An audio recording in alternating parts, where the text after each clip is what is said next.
Cat CET cat common entrance test अर्थात common entrance test है क्या। आज की वीडियो में हम यही जानेंगे कि कॉमन एंट्रेंस आखिरकार क्या है, क्यों लागू किया गया और इसके क्या फ़ायदे हैं और क्या इसके नुकसान हैं। तो एक बार फिर से आपका स्वागत है आपके अपने YouTube channel crazy online with Vikas Mehra में। और मेरे यूट्यूब चैनल की तरफ से मकर संक्रांति की आपको ढेर सारी बधाइयाँ। और आइए फिर आज की वीडियो स्टार्ट करते हैं। चलिए देखते हैं। देखिए दोस्तों, पहले आपने HSC के विभिन्न फार्मों के लिए अलग अलग पोस्टों के लिए अलग अलग फॉर्म भरे होंगे। अलग अलग फॉर्मों की अलग अलग जगह पर परीक्षा भी आपने दी होंगी, जैसे ग्राम सचिव, पटवारी, स्टेनो क्लर्क आदि की परीक्षा दी होंगी और अलग अलग फॉर्म भी भरे होंगे।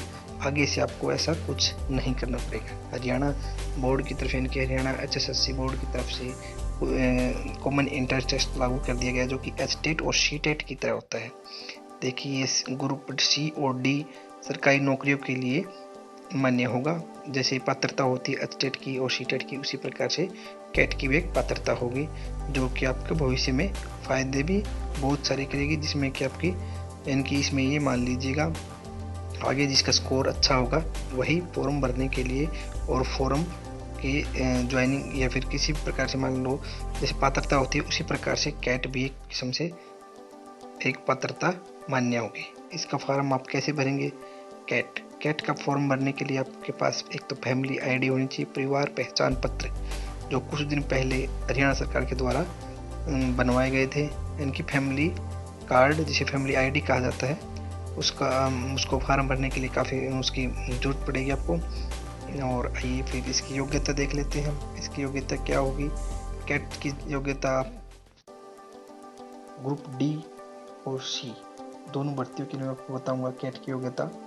देखिए, ग्रुप D की भर्ती के लिए आप 10वीं और ग्रुप C की भर्ती के लिए आपको +2 और ग्रेजुएशन। और आपकी उम्र में छूट आपकी कोटे के हिसाब से, जैसे रिजर्वेशन कोटे के हिसाब से SC BC EWS उसके हिसाब से आपको कैटेगरी वाइज आपको उसी हिसाब से छूट मिलती जाएगी। इसकी फीस देखिएगा, SC BC EWS कैटेगरी की पंजीकरण फीस 250 रुपये होगी, जो कि एक बार लगेगी। आपको एक बार भरना पड़ेगा, उसके बाद इसको दोबारा नहीं भरना पड़ेगा।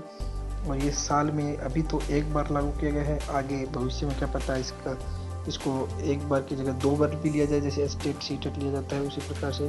देखिए, इसकी जनरल कैटेगरी की फीस 500 रुपये है और SC BC और EWS कैटेगरी जो रिजर्वेशन कोटे में आती है उसकी 250 रुपये फीस है।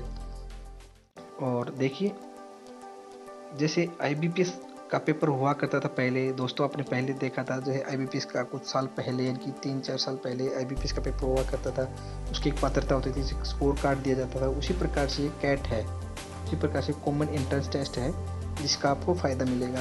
उसी प्रकार से जैसे IBPS में बच्चों को फ़ायदा मिलता था, उसी प्रकार से इसमें कैट का भी हमें फ़ायदा मिलेगा। इसमें क्या है, हर फॉर्म के लिए 3 गुना बच्चों उम्मीदवार को कैट में पास किया जाएगा। इसकी परीक्षा के लिए आपको क्या पढ़ना पड़ेगा, कितना पढ़ना पड़ेगा, कितना हरियाणा पढ़ना पड़ेगा और कितना अलग इंडिया से बाहर का या फिर इंडिया के अंदर का कितना अदरवाइज पढ़ना पड़ेगा।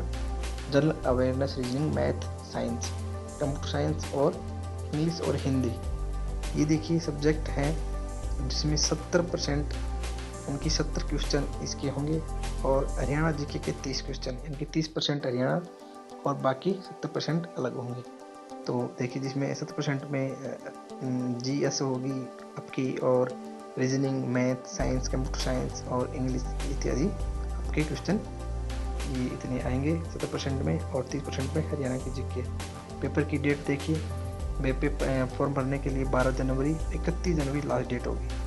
और देखिए दोस्तों, इसकी जून के आसपास इसकी परीक्षा होने की संभावना भी है। कॉमन एंट्रेंस टेस्ट आप कैसे भरेंगे, फॉर्म की वीडियो मैं आपको कल बना के दूंगा। आप उसके माध्यम से आप पूरा वीडियो देख के आप फॉर्म भर सकते हैं। धन्यवाद दोस्तों।